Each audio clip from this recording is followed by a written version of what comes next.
ನಮಸ್ಕೃತ್ಯ ನರಂ ಚೈವ ನರೋತ್ತಮಂ ದೇವೀಂ ಸರಸ್ವತೀಂ ವ್ಯಾಸಂ ತತೋ ಜಯಮುದೀರಯೇ. ಸ್ವಸ್ತ್ಯಸ್ತು ಸತಾಂ. ಶ್ರೀ ಗುರುಭ್ಯೋ ನಮಃ. ಹರಿ ಓಂ.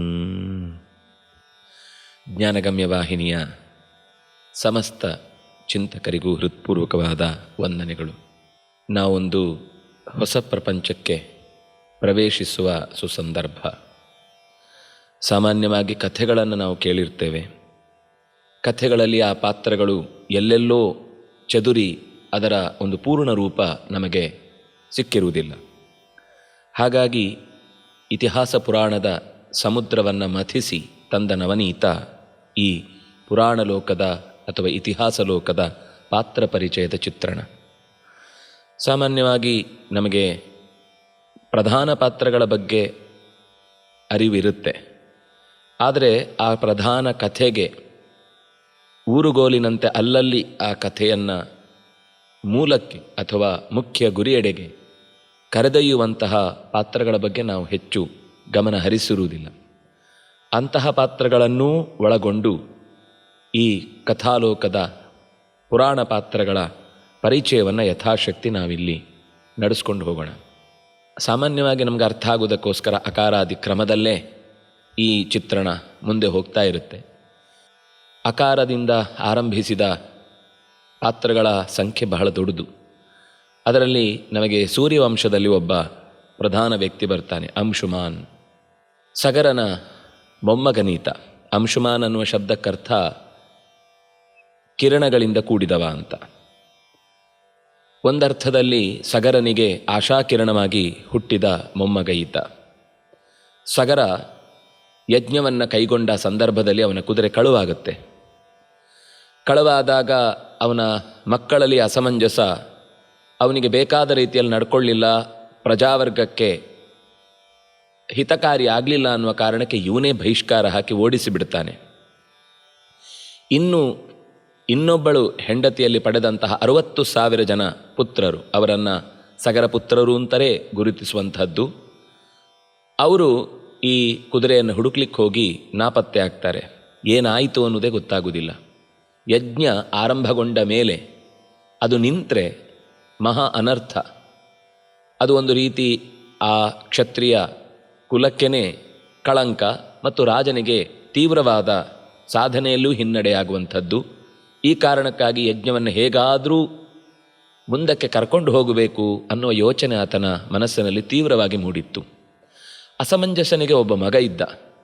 ಅವನು ಹೊರಟು ಹೋಗುವ ಮುನ್ನ ಒಂದು ಅದೇ ವಂಶದ ಕುಡಿ ಬೆಳೆದಿತ್ತು.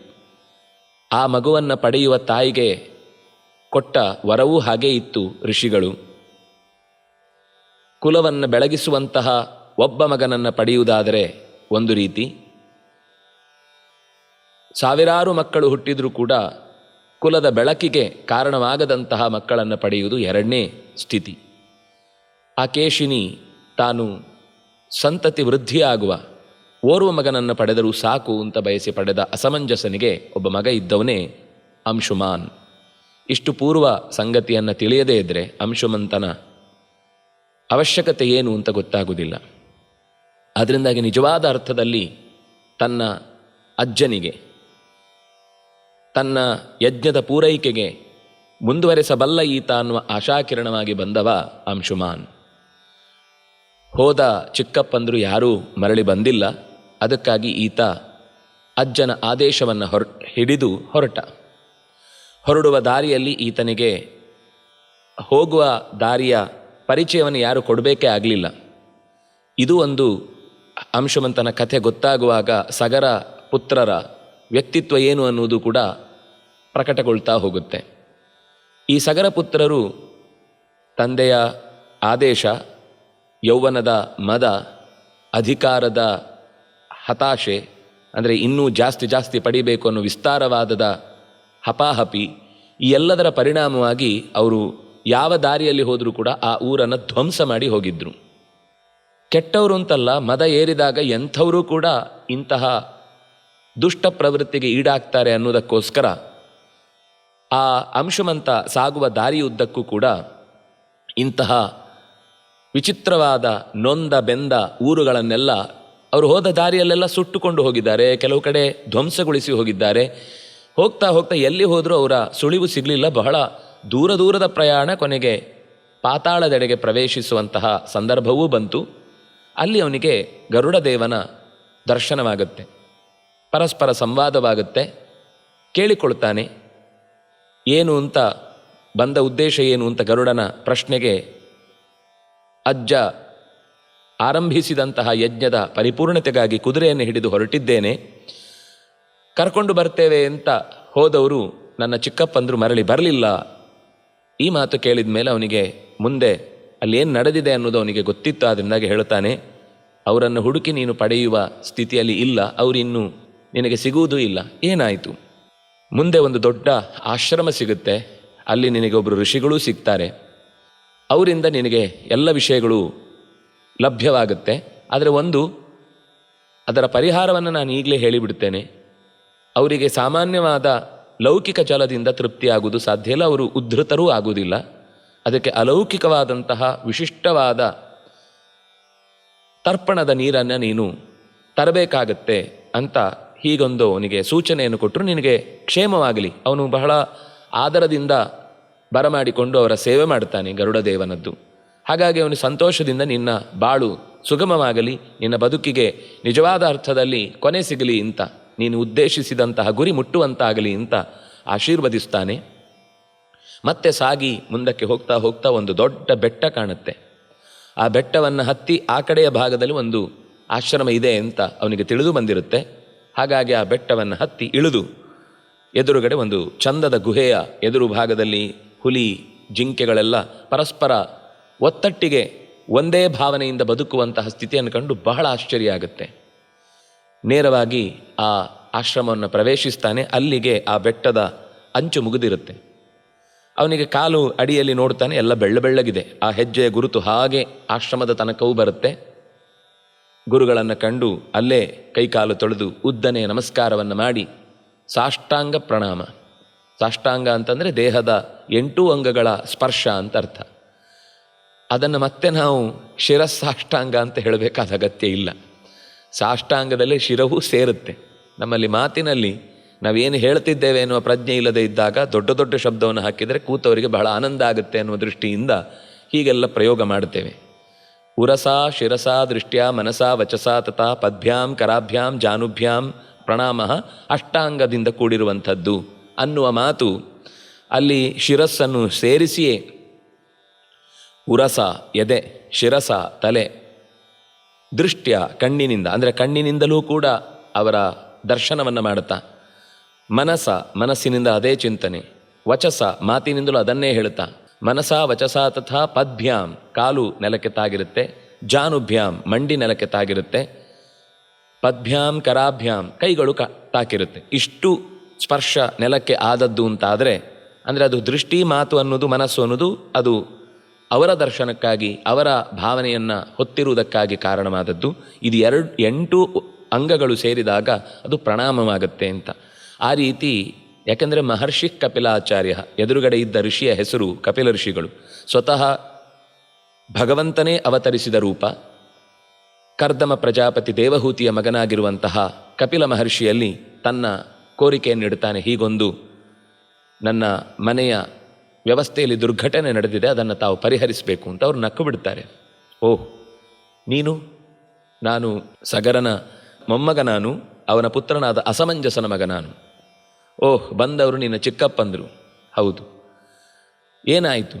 ನೀನೀಗ ಹತ್ಕೊಂಡು ಬಂದಿಯಲ್ಲ ಬೆಟ್ಟ, ನಿನ್ನ ಕಾಲಲ್ಲಿ ಏನೋ ಧೂಳು ಇಲ್ಲಿ ತನಕ ಹತ್ತಿ ಬಂದು ನಿನ್ನ ಹೆಜ್ಜೆ ಗುರುತು ನನ್ನ ಆಶ್ರಮದ ಹೊರಭಾಗದಲ್ಲಿ ಕಾಣಿಸ್ತಾ ಇದೆಯಲ್ಲ, ಅದು ಬೂದಿ.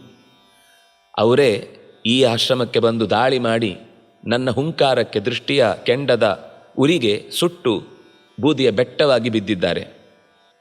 ತುಂಬ ಬೇಸರವಾಗುತ್ತೆ. ಕ್ಷಮೆ ಕೇಳ್ತಾನೆ. ಅವರು ಮಾಡಿದ ತಪ್ಪುಗಳಿಗೆ ನಾನು ಮನ್ನಿಸಿ ಅಂತ ಬೇಡ್ತಾ ಇದ್ದೇನೆ ಅಂತಾನೆ. ಅದೆಲ್ಲ ತೊಂದರೆ ಇಲ್ಲ, ಅವರು ಮಾಡಿದ ದುಡುಕಿಗೆ ಶಿಕ್ಷೆಯನ್ನು ಅನುಭವಿಸಿದ್ದಾರೆ. ನೀನೀಗೇನು ಮಾಡಬೇಕು ಅನ್ನೋದು ನಿನ್ನ ಪ್ರಶ್ನೆ. ಹೌದು ಗುರುಗಳೇ, ಹಾಗಿದ್ದರೆ ನೀನು ಭೂಮಿಯಲ್ಲಿ ಇಲ್ಲದೇ ಇರುವಂತಹ ಒಂದು ವಿಶಿಷ್ಟವಾದ ಜಲಸಂಪತ್ತನ್ನು ತರಬೇಕು ನೀನು. ಅಲೌಕಿಕ ಜಲ ಅಂತ ಅದನ್ನು ಕರೀತಾರೆ. ಅದು ಮೊದಲು ಭಗವಂತನ ಪದದಲದಿಂದ ಇಳಿದು ಬರುವಾಗ ಚತುರ್ಮುಖ ತನ್ನ ಕಮಂಡಲುವಿನಲ್ಲಿ ಹಿಡಿದದ್ದು. ಆ ಕಮಂಡಲುವಿನಿಂದ ಅದು ದೇವಲೋಕಕ್ಕೆ ಚತುರ್ಮುಖ ಬಿಟ್ಟುಕೊಟ್ಟದ್ದು. ಆ ಗಂಗೆ ಈಗ ಭೂಗಂಗೆಯಾಗಿ, ಗಂಗಾ ಅನ್ನುವ ಶಬ್ದದ ಅರ್ಥವೂ ಕೂಡ ಗಾಂ ಗತಾ ಗಂಗಾ, ಭೂಮಿಗೆ ಬಂದರೆ ಅವಳು ಗಂಗೆ ಆಗ್ತಾಳೆ. ಅಲ್ಲಿ ತನಕ ಅವಳು ದೇವಲೋಕದ ನದಿಯಾಗಿ ಸುರಸರಿತ್ ಆಗಿ ಮೆರೀತಾ ಇರುವಂಥವಳು. ಅವಳನ್ನು ಕರೆಸಿ ಈ ಬೂದಿಯ ಮೇಲೆ ಹರಿಸಿದರೆ ಅವರೆಲ್ಲ ಉದ್ಧತರಾಗಿ ಉತ್ತಮವಾದ ಲೋಕವನ್ನು ಸೇರ್ತಾರೆ. ಅವರ ತಪ್ಪಿಗೆ ಸರಿಯಾದ ಶಿಕ್ಷೆಯಾಗಿದೆ. ಇಷ್ಟು ಹೇಳಿದ ಮೇಲೆ ಅವನಿಗೆ ತುಂಬ ಸಮಾಧಾನವೂ ಆಗುತ್ತೆ. ಗರುಡನೂ ಇದೇ ಮಾತು ಹೇಳಿದ್ದಾದ್ರಿಂದಾಗಿ ಮತ್ತೆ ಆ ವಿಷಯ ವಿಶ್ವಾಸದಿಂದ ಮನಸ್ಸಿನಲ್ಲಿ ದೃಢವಾಗಿ ಇದನ್ನು ಕೆಲಸ ಮಾಡಲೇಬೇಕು ಅನ್ನುವ ಹಠ ಹುಟ್ಟಿತು. ನಾನು ಬಂದ ಉದ್ದೇಶ ಈ ಯಜ್ಞ ಪೂರ್ಣ ಆಗಬೇಕು ಅಂತಾದರೆ ನಿಮ್ಮ ಆಶ್ರಮದ ಹಿಂದೆ ಇರುವ ಕುದುರೆಯನ್ನು ನಾನು ಮರಳಿ ಕರ್ಕೊಂಡು ಹೋಗಬೇಕಾಗಿದೆ. ಅವಶ್ಯ ಈ ಕುದುರೆಯನ್ನು ನೋಡಿ ನಿನ್ನ ಚಿಕ್ಕಪ್ಪಂದರು ಹಿಂದೆ ಮುಂದೆ ಯೋಚನೆ ಮಾಡದೆ ನಾನೇ ಈ ಕುದುರೆಯನ್ನು ಕದ್ದವ ಅಂತ ನನ್ನ ಮೇಲೆ ದಾಳಿ ಮಾಡಲಿಕ್ಕೆ ಬಂದರು. ಈ ಹಿಂದೆ ಎಲ್ಲ ಊರುಗಳನ್ನು ದಾಟುವಾಗ ಅವರನ್ನು ಎದುರಿಸಿದವರನ್ನು ಸೋಲಿಸುವ ಬದಲು ಕೊಂದು ಅಥವಾ ಅವರ ಮೇಲೆ ನಿಗ್ರಹಿಸಿ ಅವರ ಮೇಲೆ ಸೈನ್ಯವನ್ನೇ ಕರೆದೊಯ್ದು ನಾಶ ಮಾಡಿದಂತೆ ನನ್ನನ್ನೂ ನಾಶ ಮಾಡಬಹುದು ಅಂತ ಭಾವಿಸಿ ಬಂದರು. ಆದರೆ ಅವರ ಈ ದುಸ್ಥಿತಿಗೆ ಅವರ ದುಡುಕೇ ಕಾರಣ. ನೀನೇನು ಯೋಚಿಸಬೇಡ, ಧೈರ್ಯವಾಗಿ ಈ ಕುದುರೆಯನ್ನು ನೀನು ಕರ್ಕೊಂಡು ಹೋಗಬಹುದು ಅಂತ ಅವನ ಕೈಗೆ ಒಪ್ಪಿಸ್ತಾರೆ. ಆಶೀರ್ವಾದ ಪಡೆದು ಯಜ್ಞ ಸಂಪ್ರೀತಿಯಾಗಿ ಭಗವಂತನಿಗೆ ಅದು ಮುಟ್ಟುವಂತಾಗಲಿ ಅಂತ ನೀವು ಆಶೀರ್ವದಿಸಬೇಕು ಅಂತ ಭಗವಂತನಲ್ಲೇ ಪ್ರಾರ್ಥಿಸ್ತಾನೆ. ಕಪಿಲನ ಒಂದು ಸುಂದರವಾದ ಗುಣವನ್ನು ಈ ಕಥೆ ಹೇಳುತ್ತೆ. ಭಾಗವತವು ಕೂಡ ಕಪಿಲನ ವಿಶೇಷತೆಯನ್ನು ಹೇಳುವಾಗ ಕಪಿಲ ಕರ್ಮಬಂಧಾತ್, ಆಮೇಲೆ ಸಿದ್ಧಿಪ್ರದ, ಸಿದ್ಧಿದಾತೃ. ಕರ್ಮ ಒಂದು ವೇಳೆ ಮಧ್ಯದಲ್ಲಿ ನಿಂತಿದ್ದರೆ, ತುಂಬ ಪ್ರಯತ್ನ ಮಾಡಿಯೂ ಅದಕ್ಕೆ ಯಶಸ್ಸು ಲಭ್ಯವಾಗದೇ ಇದ್ದಾಗ ಅದು ಪೂರ್ಣಗೊಳಿಸುವುದಕ್ಕೆ ಕಪಿಲನ ಅನುಗ್ರಹ ಬೇಕು ಅನ್ನುವ ಮಾತು ಹೇಳುತ್ತಾರೆ. ಒಂದು ಕಾರ್ಯ ಆರಂಭ ಮಾಡಿರ್ತೇವೆ, ಆದರೆ ಮಾಡಿದ ಕೆಲಸ ಅದು ಇನ್ನೇನು ಮುಗಿಬೇಕು ಅನ್ನುವ ಹಂತಕ್ಕೆ ಬಂದಾಗ ಯಾವುದೋ ಒಂದು ತಡೆ ಬಂದು ಎಷ್ಟು ಪ್ರಯತ್ನ ಪಟ್ಟರೂ ಅದು ಮುಂದೆ ಹೋಗದಂತೆ ನಿಂತಿರುತ್ತೆ. ಬಲವಾದ ಒಂದು ಪ್ರಾರಬ್ಧ, ಬಲವಾದ ಯಾವುದೋ ಒಂದು ಕರ್ಮದ ತಡೆ ಅವನನ್ನು ಮುಂದೆ ಹೋಗದಂತೆ ತಡೆದು ನಿಲ್ಲಿಸಿರುತ್ತೆ. ಅಂಥ ಕರ್ಮಸಿದ್ಧಿಗೆ ಅಡೆತಡೆಯಾಗಿರುವಂತಹ ಪಾಪಗಳನ್ನು, ದೋಷಗಳನ್ನು, ಲೋಪಗಳನ್ನು ಕಳೆಯುವಂತಹ ಶಕ್ತಿ, ಸಾಮರ್ಥ್ಯ ಈ ಕಪಿಲನ ಉಪಾಸನೆಗೆ ಇದೆ ಅನ್ನುವುದನ್ನು ಭಾಗವತವೂ ಹೇಳುತ್ತೆ. ಬೇರೆ ಸಂದರ್ಭದಲ್ಲಿಯೂ ಕಪಿಲ ಮಂತ್ರದ ಫಲವನ್ನು ಹೇಳುವಾಗಲೂ ಸಿದ್ಧಿಪ್ರದ, ಸಿದ್ಧಿಯನ್ನು ಪಡೆಯುವುದರಲ್ಲಿ ಉಂಟಾದ ತೊಡಕನ್ನು ಕಳೆಯುವುದಕ್ಕೆ ಈ ಶಕ್ತಿ, ಮಂತ್ರಶಕ್ತಿ ಕೆಲಸ ಮಾಡುತ್ತೆ ಅಂತ ಕಪಿಲ ಮಂತ್ರದ ಸಂದರ್ಭದಲ್ಲೂ ಈ ಪ್ರಸಂಗವನ್ನು ಹೇಳುತ್ತಾರೆ. ಹಾಗಾಗಿ ಆ ಕಪಿಲ ಮಂತ್ರದಲ್ಲಿ ಹೇಳಿದ ಸಂಗತಿಯನ್ನು ನಮಗೆ ಕಥಾರೂಪಕವಾಗಿ ಧಾರಣೆ ಮಾಡಲಿಕ್ಕೆ ಕೊಟ್ಟಂಥದ್ದು ಈ ಅಂಶುಮಂತನ ಪ್ರಸಂಗ. ಯಜ್ಞ ಕೊನೆ ಮುಟ್ಟಬೇಕು, ಆದರೆ ಈ ದುಡುಕಿನಿಂದ, ಅವರ ತಪ್ಪಿನಿಂದ ಹೋಮದ ಕುದುರೆ ಸಿಗದೆ ಅವರಿಗೆ ತೊಡಕಾಗಿತ್ತು. ಈಗ ಕಪಿಲ ಮಹರ್ಷಿಯ ಆಶೀರ್ವಾದ ಬಂದದ್ರಿಂದ ಆ ಕುದುರೆಯನ್ನು ಕರೆದೊಯ್ದ, ತನ್ನ ಅಜ್ಜನ ಹತ್ರ ಹೋದ. ಅಜ್ಜನಿಗೆ ಎಷ್ಟು ಆನಂದ ಆಯಿತು ಅಂದರೆ, ಅವನಾಗಲೇ ಹಣ್ಣು ಮುದುಕ ಕಾಯ್ತಾ ಇದ್ದ. ಯಾವಾಗಪ್ಪ ಮುಗಿಸಿ ನನ್ನ ಪ್ರಾಣ ಬಿಡ್ತೇನೆ, ನನಗಿದೊಂದು ಮುಗಿದ್ರೆ ಸಾಕಾಗಿದೆ, ನನಗೆ ಈ ರಾಜ್ಯಭಾರ, ಈ ಸಂತೋಷ, ಈ ಯಾವುದೇ ಥರದ ವೈಭವಗಳ ಬಗ್ಗೆ ಕಾಳಜಿಯೇ ಇರಲಿಲ್ಲ ಅವನಿಗೆ. ಪ್ರಜಾರಕ್ಷಣೆ ಅನ್ನೋದು ರಾಜನಾಗಿ ಕರ್ತವ್ಯ, ಅದನ್ನು ಮಾಡಬೇಕು ಅಂತ ಕೂತಿದ್ದೇನೆ, ಯಜ್ಞ ಮುಗಿದ್ರೆ ಸಾಕು ಅಂತ. ಅಂಶುಮಂತ ಈ ಕುದುರೆಯನ್ನು ಒಪ್ಪಿಸಿದ ತಕ್ಷಣ ಅದಕ್ಕೆ ಪೂರ್ಣಾಹುತಿಯನ್ನು ನೀಡಿ ಬಹಳ ಆನಂತರ ಪ್ರಯತ್ನ ಪಟ್ಟ. ಯಾಕೆಂದರೆ ಮೊಮ್ಮಗೆ ಹೇಳಿದ ಮಾತಿನಲ್ಲಿ ಗಮನ ಇಟ್ಟು ನಡೆಸಬೇಕಾಗಿದ್ದ ಪ್ರಕ್ರಿಯೆ ದೇವಲೋಕದ ಜಲವನ್ನು ಭೂಮಿಗೆ ತರಬೇಕಾಗಿತ್ತು. ಅದನ್ನು ಹೇಗೆ ಅಂತ ಯೋಚಿಸಿಯೇ ಉತ್ತರ ಸಿಗದೆ ಮೃತಿ ಹೊಂದಿದ. ಆನಂತರ ಅಂಶುಮಂತನು ಈ ಪ್ರಯತ್ನದಲ್ಲಿ ಬಹಳ ದೀರ್ಘಕಾಲ, ಅಂದರೆ ಸಾಮಾನ್ಯ ಈ ಎಲ್ಲ ರಾಜರ ಕಥೆಯನ್ನು ಹೇಳುವಾಗ 30-32 ಸಾವಿರ ವರ್ಷಗಳ ಕಾಲದ ದೀರ್ಘ ಇತಿಹಾಸದ ಆಳ್ವಿಕೆಯನ್ನು ನಮಗೆ ರಾಮಾಯಣ, ಭಾರತ ಮತ್ತು ಭಾಗವತಾದಿ ಕಥೆಗಳಲ್ಲಿ ನಮಗೆ ಲಭ್ಯವಾಗುತ್ತೆ. ಇಂತಹ ಅಂಶುಮಂತ ಕೊನೆಯ ತನ್ನ ಉಸಿರಿರುವ ತನಕವೂ ಕೂಡ ಗಂಗೆಯನ್ನು ಭೂಮಿಯಲ್ಲಿ ತರಿಸಿ ತನ್ನ ಚಿಕ್ಕಪ್ಪಂದರಿಗೆ ಸದ್ಗತಿಯನ್ನು ಉಂಟು ಮಾಡುವುದಕ್ಕೆ ತೀವ್ರವಾದ ಪ್ರಯತ್ನ ಮಾಡಿದ. ಆದರೆ ಆ ಪ್ರಯತ್ನ ಅವನಲ್ಲಿ ಫಲಗೂಡಲಿಲ್ಲ. ಅದಕ್ಕೆ ಮುಂದೆ ಒಂದು ಬಲವಾದ ವ್ಯಕ್ತಿತ್ವವನ್ನು ಪ್ರಕಟಗೊಳಿಸುವಂತಹ ಒಂದು ಉದ್ದೇಶ ಇತಿಹಾಸಕ್ಕಿತ್ತು, ಕಾಲಕ್ಕಿತ್ತು. ಹಾಗಾಗಿ ಅವನು ಕೊನೆಯವರೆಗೂ ಆಳ್ವಿಕೆಯನ್ನು ಚೆನ್ನಾಗಿ ನಡೆಸಿದರೂ ಅವನಿಗೆ ಚಿಕ್ಕಪ್ಪಂದಿರ ಉತ್ತಮವಾದ ಗತಿಗೆ ಬೇಕಾದ ದಾರಿಯನ್ನು ಪೂರ್ಣಗೊಳಿಸಲಿಕ್ಕೆ ಸಾಧ್ಯ ಆಗಲಿಲ್ಲ ಅನ್ನುವಷ್ಟು ಅಂಶವನ್ನು ನಮಗೆ ಅಂಶುಮಂತನ ಕಥೆ ನಿರೂಪಣೆ ಮಾಡುತ್ತೆ. ಈ ಅಂಶುಮಂತನ ಬೇರೆ ಬೇರೆ ಋಷಿಗಳ ಜೊತೆಗಿನ ಕೆಲವು ಸಂವಾದಗಳು ಕೂಡ ನಮಗೆ ಪುರಾಣಗಳಲ್ಲಿ ಲಭ್ಯವಾಗುತ್ತೆ. ಬಹಳ ಸಜ್ಜನ. ಹೀಗೆ ಸಗರನ ಮನೆತನದ ಬೆಳಕಾಗಿ ಅಂಶುಮಂತ ಮೂಡಿಬಂದ. ಸಗರನಿಗೆ ತುಂಬ ಸಂತೋಷ ಆಗಿ ತನ್ನ ಸಮಸ್ತ ರಾಜ್ಯಭಾರವನ್ನು ಅಂಶುಮಂತನಿಗೆ ಒಪ್ಪಿಸ್ತಾನೆ. ತಾನೇ ಸ್ವತಃ ನಿಂತು ರಾಜ್ಯಾಭಿಷೇಕ ಮಾಡಿ ಅವನ ಕೈಗೆ ಅಧಿಕಾರವನ್ನು ಕೊಡ್ತಾನೆ. ಆ ಅಧಿಕಾರದ ಮುಂದುವರಿಕೆಯ ಕ್ರಮವಾಗಿ ನಿರಂತರವಾಗಿ ಗಂಗೆಯನ್ನು ಭೂಮಿಗೆ ಇಳಿಸುವಂತಹ ಪ್ರಯತ್ನ ನಡೆಯುತ್ತೆ. ಇವನಿಗೆ ಅತ್ಯಂತ ಪ್ರಿಯನಾದ ಒಬ್ಬ ಮಗ ದಿಲೀಪ. ಈ ದಿಲೀಪನನ್ನು ಕೂಡ ತನ್ನ ಕೈಯಲ್ಲಿ ಆಗದೇ ಇದ್ದ ಒಂದು ಅಲೌಕಿಕ ಜಲದ ಆಗಮನಕ್ಕಾಗಿ ಮಾಡುವ ಪ್ರಯತ್ನದಲ್ಲಿ ನಿನ್ನ ಕಾರ್ಯವೂ ಕೂಡ ಅತ್ಯಂತ ಮುಖ್ಯವಾದದ್ದು ಅಂತ ಆ ದೀಕ್ಷೆಯನ್ನು ತನ್ನ ಮಗನಾದ ದಿಲೀಪನ ಕೈಗೆ ಒಪ್ಪಿಸಿ ಕೊನೆಗೆ ಇವನು ಸ್ವರ್ಗಸ್ಥನಾದ ಅನ್ನುವ ಕಥೆಯನ್ನು ನಾವು ನೋಡುತ್ತೇವೆ. ಹೀಗೆ ಜೀವನದುದ್ದಕ್ಕೂ ಒಂದು ಧ್ಯೇಯ ಗಂಗೆಯನ್ನು ಭೂಮಿಗೆ ಇಳಿಸುವಂಥದ್ದು. ಅವನು ಆ ವಿಷಯದಲ್ಲಿ ಯಶಸ್ವಿ ಆಗದೇ ಇದ್ದರೂ ಕೂಡ ನಾವು ಯಾವತ್ತೂ ಒಂದು ಅಂಶವನ್ನು ಮರೀಬಾರದು. 10 ಮೆಟ್ಟಿಲನ್ನು ಏರುವ ಪ್ರಸಂಗದಲ್ಲಿ ಏರಿದ ಮೆಟ್ಟಿಲಿನ ಹೊತ್ತಿಗೆ ಸಿಕ್ಕಿದ ಆ ಸಮ್ಮಾನ ಅದು ಮೊದಲ ಮೆಟ್ಟಿಲಿಗೂ ಸೇರುತ್ತೆ ಅಂತ. ಯಾಕೆಂದರೆ ಮೊದಲ ಮೆಟ್ಟಲನ್ನು ಹತ್ತದೇ ಇದ್ದಿದ್ದರೆ ಕೊನೆಯ ಮೆಟ್ಟಲನ್ನು ಏರಿ ಸೌಖ್ಯವನ್ನು ಸುಖವನ್ನು ನಾವು ಪಡೀಲಿಕ್ಕೆ ಸಾಧ್ಯ ಇರಲಿಲ್ಲ. ಒಂದು ಏಟನ್ನು ಕೊಡುವಾಗ ಒಡಿಲಿಲ್ಲ, 2ನೇದಕ್ಕೂ ಒಡಿಲಿಲ್ಲ, 5ಕ್ಕೂ ಒಡಿಲಿಲ್ಲ, 8ನೇದಕ್ಕೆ ಒಡೆಯಿತು ಅಂತಂದರೆ ಮೊದಲ 7 ಪೆಟ್ಟುಗಳಿಂದ ದುರ್ಬಲವಾದ ನಂತರವೇ 8ನೇ ಪೆಟ್ಟಿಗೆ ಅದರ ಫಲ ಸಿಗುತ್ತೆ ಅನ್ನೋದನ್ನು ನಾವು ಲೋಕದ ದೃಷ್ಟಾಂತದಲ್ಲಿ ಕಾಣುವ ಹಾಗೆ ಈ ಸಗರ, ಇತ್ತ ಅಂಶುಮಂತ, ಅವನ ನಂತರ ದಿಲೀಪ, ಇವರೆಲ್ಲರ ತೀವ್ರವಾದ ಪ್ರಾರ್ಥನೆಯ ಬಲ ಅದು ಮುಂದೆ ಭಗೀರಥನಿಗೆ ಬೆಂಗಾವಲಾಗಿ ನಿಂತಿತ್ತು ಅನ್ನುವ ದೃಷ್ಟಿಯಿಂದ ಇದು ತಲೆಮಾರುಗಳ ಪ್ರಯತ್ನದ ಫಲವಾಗಿ ಗಂಗೆ ಭೂಮಿಗೆ ಬಂದದ್ದು. ಆದರೆ ಅಷ್ಟೂ ತಲೆಮಾರಿನ ಪ್ರಯತ್ನದ ಮುಂದುವರಿಕೆಯ ದೊಡ್ಡ ಪರಿಶ್ರಮ ಅದು ಭಗೀರಥನಲ್ಲಿ ಇತ್ತು ಅನ್ನುವ ಕಾರಣಕ್ಕೋಸ್ಕರ ಭಗೀರಥನಿಗೆ ಆ ಹೆಸರು ಒಲಿಯಿತು. ಆದರೆ ಇದರ ಹಿಂದಿನ ಶ್ರಮವನ್ನು ಅಂಶುಮಂತಾದಿಗಳದ್ದಿದೆ ಅನ್ನೋದನ್ನು ನಾವು ಮರೀಲಿಕ್ಕಿಲ್ಲ. ಈ ಹೆಸರಿನ ಮತ್ತೊಬ್ಬ ಅಂಶುಮಾನ್ ಅನ್ನುವಂತಹ ಒಬ್ಬ ರಾಜ, ಅವನು ಭೋಜಾಧಿಪತಿ, ಭೋಜ ದೇಶದ ಅಧಿಪತಿ. ಪಾಂಡವರ ಪರವಾಗಿ ಯುದ್ಧಕ್ಕೆ ನಿಲ್ತಾನೆ. ಯುದ್ಧದಲ್ಲಿ ದ್ರೋಣಾಚಾರ್ಯರು ಯಾವಾಗ ಅಧಿಕಾರವನ್ನು, ಸೇನಾಧಿಪತ್ಯದ ಅಧಿಕಾರವನ್ನು ಸ್ವೀಕರಿಸ್ತಾರೋ ಆಗ ಅವರ ಮುಂದೆ ಯುದ್ಧಕ್ಕೆ ನಿಂತು ಅವರ ಕೈಯಲ್ಲಿ ಪ್ರಾಣವನ್ನು ತೆತ್ತ ಅನ್ನುವ ಅಂಶವನ್ನು ನಾವು ಭಾರತದ ದ್ರೋಣ ಪರ್ವದಲ್ಲಿ ನೋಡ್ತೇವೆ. ಹೀಗೆ ಈ ಅಂಶುಮಂತ ಅನ್ನುವ ಹೆಸರು 2-3 ಕಡೆ, ವಿಶ್ವೇ ದೇವತೆಗಳಲ್ಲಿ ಒಬ್ಬ ದೇವತೆಯ ಹೆಸರು ಅಂಶುಮಾನ್ ಅಂತ.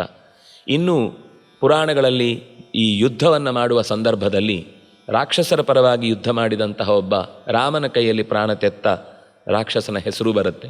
ಹೀಗೆ ಈ ಅಂಶುಮಾನ್ ಅನ್ನುವ ಹೆಸರು ಪ್ರಧಾನವಾಗಿ ನಮಗೆ ಇತಿಹಾಸದಲ್ಲಿ ಗುರುತಿಗೆ ಬರುವಂಥದ್ದು ಸಗರನ ಮನೆತನದಲ್ಲಿ ಬಂದಂತಹ ವ್ಯಕ್ತಿತ್ವವುಳ್ಳಂತಹ ದಿಲೀಪನ ತಂದೆ ಅಥವಾ ಭಗೀರಥನ ಅಜ್ಜ ಅಥವಾ ಸಗರನ ಮೊಮ್ಮಗ. ಈ ಎಲ್ಲರನ್ನು ನೆನಪಿಸ್ಕೊಂಡೇ ಅಂಶುಮಂತನನ್ನು ನೆನೆಸಬೇಕಾದದ್ದು. ಆ ಹಿನ್ನೆಲೆಯಲ್ಲಿ ಅಂಶುಮಂತನ ವಿಶಿಷ್ಟವಾದ ಜೀವನ ನಮಗೊಂದು ಒಳ್ಳೆಯ ಮಾರ್ಗದರ್ಶನವನ್ನು ಮಾಡುವಂತಾಗಲಿ. ಪ್ರಯತ್ನ ಬಿಡಬಾರದು ಅನ್ನೋದು ಒಂದು. ಆಮೇಲೆ ಪ್ರಯತ್ನದಲ್ಲಿ ಮಧ್ಯದಲ್ಲಿ ಸೋಲಾದಾಗ ಹಿರಿಯರ ಆಶೀರ್ವಾದವನ್ನು ಪಡ್ಕೊಂಡು ಸಾಗಿದರೆ ಅದಕ್ಕೆ ಯಶಸ್ಸು ವಿಹಿತ ಮತ್ತು ನಿಶ್ಚಿತ ಅನ್ನುವುದನ್ನು ನಾವು ಈ ಪಾತ್ರದ ಮೂಲಕ ತಿಳಿಯುವುದು ಸಾಧ್ಯವಾಯಿತು. ಇಂತಹ ಅಪರೂಪದ ಪಾತ್ರದ ಚಿತ್ರಣವನ್ನು ನಮಗೆ ನಡೆಸಲಿಕ್ಕೆ, ಯಾಕೆಂದರೆ ಇಂಥ ಪಾತ್ರಗಳ ಬಗ್ಗೆ ನಾವು ತಿಳಿದಷ್ಟು ಅದು ಪುರಾಣದ ಪಾತ್ರಗಳು ಅಂದ ತಕ್ಷಣ ಇಂದು ನಿನ್ನೆಗೆ ಸಂಬಂಧ ಇಲ್ಲದೆ ಯಾವತ್ತೋ ಆಗಿ ಹೋದದ್ದು ಅಂತ ಬಿಡುವ ಹಾಗಿಲ್ಲ. ಅದು ಪುರಾ ಅಪಿ ನವಂ, ವಸ್ತುತಃ ಪುರಾತನಂ. ಪುರಾತನ ಅಂದರೆ ಹಳೆಯದು ಅಂತ ತಕ್ಷಣ ಗೊತ್ತಾಯಿತು. ಹಳೆಯದೆಲ್ಲ ಕಟ್ಕೊಂಡು ನಮಗೇನಾಗಬೇಕು ಅಂತ ನಾವು ಪ್ರಶ್ನೆ ಕೇಳ್ತೇವೆ ಅಂತ ಅವ್ರಿಗೆ ಗೊತ್ತಿದೆ. ಅದಕ್ಕೆ ವ್ಯಾಸರು ತಕ್ಷಣವೇ ಪುರಾ ಅಪಿ ನವಂ ಅಂತ ಇನ್ನೊಂದು ವಿವರಣೆಯನ್ನು ಕೊಟ್ಟರು. ಅದು ಹಳೆಯದಾದರೂ ಕೂಡ ಹೊಸ ಜೀವನಕ್ಕೆ ಮತ್ತೊಂದು ಮಾರ್ಗದರ್ಶನದ ಒಳ್ಳೆಯ ದಿಕ್ಸೂಚಿಯಾಗಿ ನಿಲ್ಲುತ್ತೆ. ಅಂತಹ ಪಾತ್ರದ ಚಿತ್ರಣವನ್ನು ಸಮಾಜದಲ್ಲಿ ಅದು ಪ್ರೇರಣಾದಾಯಕವಾಗಲಿ ಅನ್ನೋ ದೃಷ್ಟಿಯಿಂದ ಪ್ರಾಯೋಜಿಸುವಂಥವರನ್ನು ಕೂಡ ನಾವು ನೆನೀಬೇಕಾದದ್ದು ನಮ್ಮ ಕರ್ತವ್ಯ. ಆ ಹಿನ್ನೆಲೆಯಲ್ಲಿ BN ಕಾಳಪ್ಪ ಅವರ ಸ್ಮರಣಾರ್ಥವಾಗಿ ಅವರ ಕುಟುಂಬ ಈ ಅಂಶುಮಂತ ಅನ್ನುವ ಪಾತ್ರದ ಚಿತ್ರಣವನ್ನು ಪ್ರಾಯೋಜಿಸಿದ್ದಾರೆ. ಅವರಿಗೆ ಭಗವಂತನ ವಿಶೇಷವಾದ ಕೃಪೆ ಇರಲಿ. ಆ ಪ್ರತಿ ಪಾತ್ರಗಳಿಂದ ಮೂಡಿದಂತಹ ಸ್ಫೂರ್ತಿದಾಯಕವಾದ ಮಾತುಗಳು ಅವರ ಜೀವನದಲ್ಲೂ ಬೆಳಕಾಗಲಿ ಅಂತ ಪ್ರಾರ್ಥಿಸಿ ಈ ಮಾತುಗಳಿಗೆ ಮುಕ್ತಾಯ ಹಾಡುತ್ತಾ ನಮಸ್ಕಾರ.